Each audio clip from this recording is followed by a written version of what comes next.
इस टाइम असी जी फूल नगर ਦੇ ਅਨਾਰਕਲੀ ਬਾਜ਼ਾਰ ਜਿਹੜਾ ਪਹਿਲੇ ਭਾਈ ਫੇਰੂ ਦਾ ਬਾਜ਼ਾਰ ਮੰਨਿਆ ਜਾਂਦਾ ਸੀ, ਅਸੀਂ ਉੱਥੇ ਆਏ ਹਾਂ ਜੀ। ਕਹਿੰਦੇ ਇਹਦੇ ਕੋਨੇ ਤੇ ਜਾ ਕੇ ਅੱਗੇ ਬਿਲਕੁਲ ਸਾਹਮਣੇ ਜਾ ਕੇ ਅਨਾਰਕਲੀ ਬਾਜ਼ਾਰ ਦੇ ਆਖਰ ਤੇ ਜਾ ਕੇ ਗੁਰਦੁਆਰਾ ਭਾਈ ਫੇਰੂ ਹੋਣਾ ਚਾਹੀਦਾ ਜੀ।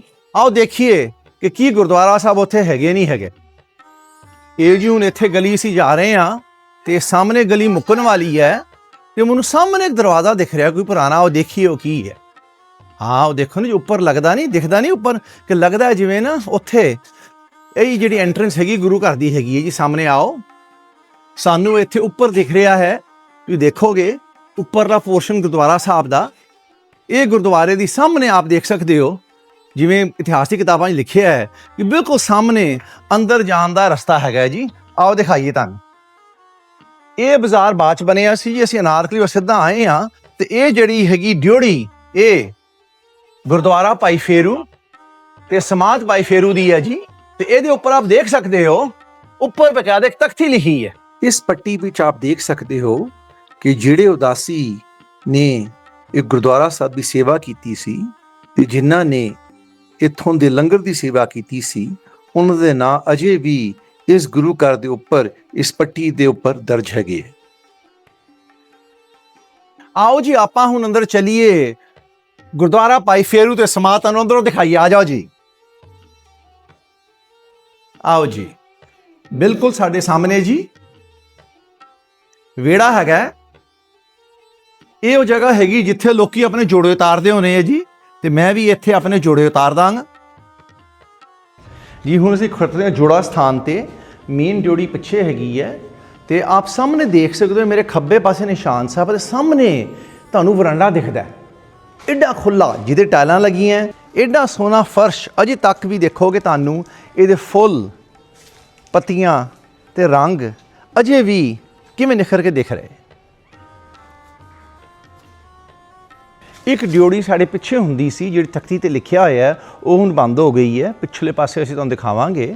ਇਸ ਵਿਹੜੇ ਦੇ ਜੀ ਸੱਜੇ ਪਾਸੇ ਆਪ ਦੇਖ ਸਕਦੇ ਹੋ ਕਿ ਗੁਰੂ ਸਾਹਿਬ ਦਾ ਪ੍ਰਕਾਸ਼ ਸਥਾਨ ਸੀ, ਗੁਰਦੁਆਰਾ ਸਾਹਿਬ ਸੀ। ਸਾਹਮਣੇ ਇੱਥੇ ਨਿਸ਼ਾਨ ਸਾਹਿਬ ਲੱਗੇ ਹੈ ਤੇ ਮੇਰੇ ਖੱਬੇ ਪਾਸੇ ਜਿਹੜਾ ਹੈਗਾ ਜੀ, ਇਹ ਉਹਨਾਂ ਦੀ ਸਮਾਧ ਹੈ ਭਾਈ ਫੇਰੂ।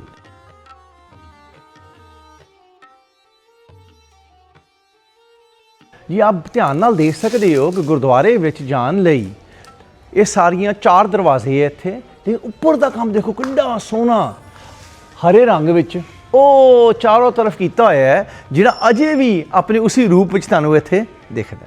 ਤੇ ਸਾਹਮਣੇ ਆਪਾਂ ਨੂੰ ਥੜਾ ਸਾਹਿਬ ਅੰਦਰ ਦਿਖ ਰਹੇ ਹੈ, ਜਿੱਥੇ ਗੁਰੂ ਗ੍ਰੰਥ ਸਾਹਿਬ ਦਾ ਪ੍ਰਕਾਸ਼ ਹੁੰਦਾ ਸੀ ਜੀ। ਆਓ ਜੀ ਆਪਾਂ ਇੱਥੇ ਚੱਲੀਏ। ਇਹ ਉਹ ਪਵਿੱਤਰ ਸਥਾਨ ਹੈ ਜੀ, ਜਿੱਥੇ ਇਸ ਥੜੇ ਦੇ ਉੱਪਰ ਗੁਰੂ ਗ੍ਰੰਥ ਸਾਹਿਬ ਪ੍ਰਕਾਸ਼ ਹੁੰਦਾ ਸੀ। ਪਿੱਛੇ ਆਪ ਦੇਖ ਸਕਦੇ ਹੋ ਇੱਕ ਆਰਚ ਜੀ ਬਣੀ ਹੈ, ਇਹਦੇ ਪਿੱਛੇ ਇੱਥੇ ਗੁਰੂ ਪ੍ਰਕਾਸ਼ ਹੁੰਦਾ ਸੀ। ਸਾਹਮਣੇ ਇੱਥੇ ਸੰਗਤਾਂ ਬੈਠੀਆਂ ਹੁੰਦੀਆਂ ਸੀ। ਤੇ ਜੇ ਅਗਰ ਤੁਸੀਂ ਇਹ ਕਮਰੇ ਨੂੰ ਧਿਆਨ ਨਾਲ ਦੇਖੋ, ਇਹ ਵੀ ਛੋਟੀ ਇੱਟ ਦਾ ਬਣਿਆ ਹੈ। ਇਹ ਦੇਖੋ ਛੋਟੀ ਇੱਟ ਦਾ ਬਣਿਆ ਨਾ ਜੀ, ਇਹ ਸਾਰਾ। ਸੋ ਇਹ ਜਿਹੜਾ ਪੋਰਸ਼ਨ ਹੈ ਗੁਰਦੁਆਰੇ ਦਾ ਪੁਰਾਣਾ ਹੈ ਜੀ। ਇਸ ਤੋਂ ਅੱਗੇ ਜਿਹੜਾ ਕਮਰਾ ਹੈਗਾ ਉਹ ਵੱਡੀ ਇੱਟ ਦਾ ਬਣਿਆ ਹੈ, ਲੇਕਿਨ ਇਹਦੀ ਥੱਲੇ ਵਾਲਾ ਪੋਰਸ਼ਨ ਦੇਖੋ ਛੋਟੀ ਇੱਟ ਦਾ ਹੈ, ਉੱਪਰ ਵੱਡੀ ਇੱਟ ਹੈ। ਇਹਦੀ ਜਿਹੜੀ ਛੱਤ ਹੈਗੀ ਹੈ ਉਹ ਥੱਲੇ ਡਿੱਗ ਪਈ ਹੈ। ਇਹ ਸਾਹਮਣੇ ਜੀ ਗੁਰੂ ਘਰ ਹੁੰਦਾ ਸੀ, ਜਿਹਦੇ ਪ੍ਰਕਾਸ਼ ਹੁੰਦਾ ਸੀ, ਸੰਗਤਾਂ ਇੱਥੇ ਬੈਠਦੀਆਂ ਸੀ।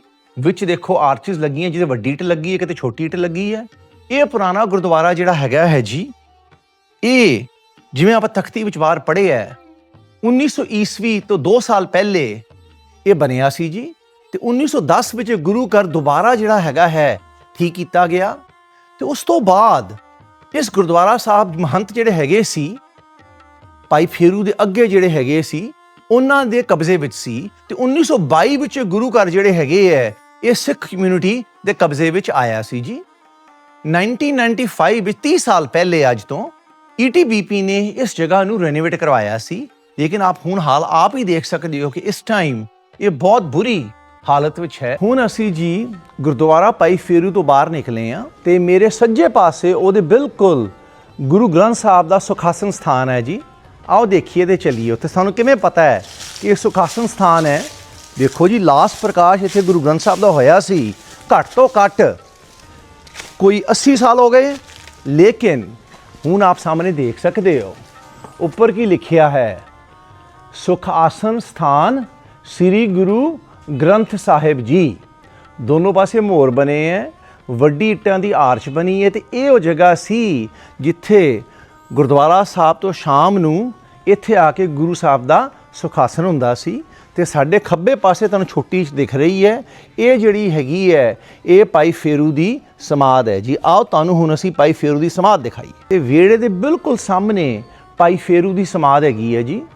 ਛੋਟੀ ਇੱਟ ਦੀ ਬਿਲਡਿੰਗ ਬਣੀ ਹੈ, ਬੜੀ ਗੁਰਦੁਆਰੇ ਤੋਂ ਜ਼ਿਆਦਾ ਪੁਰਾਣੀ ਬਿਲਡਿੰਗ ਹੈ। ਇਹ ਭਾਈ ਫੇਰੂ ਹੁੰਦੇ ਕੌਣ ਸੀ ਜੀ? ਭਾਈ ਫੇਰੂ ਜਿਹੜੇ ਹੈ ਨਾ ਜੀ, ਇਹ ਫਿਰ ਕੇ ਚੀਜ਼ਾਂ ਵੇਚਦੇ ਹੁੰਦੇ ਸੀ, ਇਸ ਕਰਕੇ ਇਹਨਾਂ ਦਾ ਨਾਂ ਪਿਆ ਸੀ ਭਾਈ ਫੇਰੂ। 6ਵੇਂ ਪਾਤਸ਼ਾਹ ਜਦੋਂ ਚੇਲੇ ਬਣ ਗਏ ਭਾਈ ਫੇਰੂ, ਉਸ ਤੋਂ ਬਾਅਦ ਇਹਨਾਂ ਦਾ ਜਿਹੜਾ ਨਾਂ ਹੈਗਾ ਸੀ ਉਹ ਪਿਆ ਸੀ ਭਾਈ ਸੰਗਤੀਆ। ਕੁਝ ਲੋਕ ਕਹਿੰਦੇ ਗੁਰੂ ਸਾਹਿਬ 6ਵੇਂ ਪਾਤਸ਼ਾਹ ਨੇ ਆਪ ਉਹਨਾਂ ਦਾ ਰੱਖਿਆ ਸੀ ਭਾਈ ਸੰਗਤੀਆ।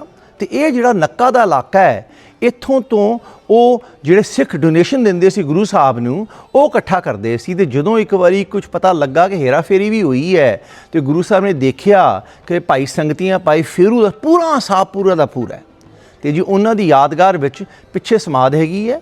ਲੇਕਿਨ ਗੁਰਦੁਆਰਾ ਸਾਹਿਬ ਜਿਹੜੇ ਸਮਾਧ ਦੇ ਅੰਦਰ ਨਹੀਂ ਹੈਗੇ, ਉਹ ਮੇਰੇ ਇੱਧਰਲੇ ਪਾਸੇ ਤੁਸੀਂ ਦੇਖਿਆ ਹੈ ਗੁਰੂ ਘਰ, ਤੇ ਜਿਹੜਾ ਨਾਲ ਜਗ੍ਹਾ ਜਿੱਥੇ ਗੁਰੂ ਸਾਹਿਬ ਦਾ ਸੁਖਾਸਨ ਹੁੰਦਾ ਸ਼ਾਮ ਨੂੰ, ਉਹ ਰਾਈਟ ਤੇ ਹੁੰਦਾ ਸੀ। ਇਸ ਟਾਈਮ ਅਸੀਂ ਜੀ ਆਏ ਹਾਂ ਗੁਰਦੁਆਰਾ ਸਾਹਿਬ ਭਾਈ ਫੇਰੂ ਦੇ ਸਮਾਧ ਦੇ ਪਿਛਲੇ ਪਾਸੇ। ਇਹ ਜਿਹੜਾ ਪੋਰਸ਼ਨ ਤੁਹਾਨੂੰ ਥੱਲੇ ਦਿਖ ਰਿਹਾ ਹੈ ਜੀ, ਇੱਥੋਂ ਤੱਕ ਇਹ ਜਿਹੜਾ ਹੈਗਾ ਵੱਡੀ ਇੱਟ ਹੈਗੀ ਹੈ ਜੀ, ਤੇ ਇਹ ਜਿਹੜਾ ਗੁਰਦੁਆਰਾ ਸਾਹਿਬ ਦਾ ਹਿੱਸਾ ਸੀ। ਇਸ ਤੋਂ ਅੱਗੇ ਤੁਸੀਂ ਦੇਖ ਰਹੇ ਹੋ ਕਿ ਛੋਟੀ ਇੱਟ ਸ਼ੁਰੂ ਹੋ ਗਈ ਹੈ ਇੱਥੇ ਸਾਰੀ, ਠੀਕ ਹੈ ਜੀ। ਇਹ ਛੋਟੀ ਇੱਟ ਦਾ ਜਿਹੜਾ ਇਲਾਕਾ ਹੈਗਾ ਜੀ ਸਾਰਾ, ਇਹ ਸਾਰਾ ਸਮਾਧ ਦਾ ਪਾਠ ਹੁੰਦਾ ਸੀ। ਆਪ ਜੀ ਨੂੰ ਸਾਹਮਣੇ ਭਾਈ ਫੇਰੂ ਦੀ ਸਮਾਧ ਉੱਪਰ ਦੇਖੋਗੇ ਅਗਰ ਤੁਸੀਂ, ਆਪ ਜੀ ਨੂੰ ਉੱਥੇ ਦਿਖ ਰਹੀ ਹੈ। ਤੇ ਜਿਹੜਾ ਦਰਵਾਜ਼ਾ ਹੁੰਦਾ ਸੀ ਜੀ, ਇੱਕ ਡਿਓੜੀ ਹੁੰਦੀ ਸੀ ਜਿਹੜੀ ਇੱਥੇ ਇਸ ਏਰੀਏ ਵਿੱਚ ਇੱਕ ਦੂਜੀ ਡਿਓੜੀ ਜਾਂਦੀ ਸੀ ਗੁਰਦੁਆਰਾ ਸਾਹਿਬ ਦੇ ਅੰਦਰ ਐਂਟਰੈਂਸ।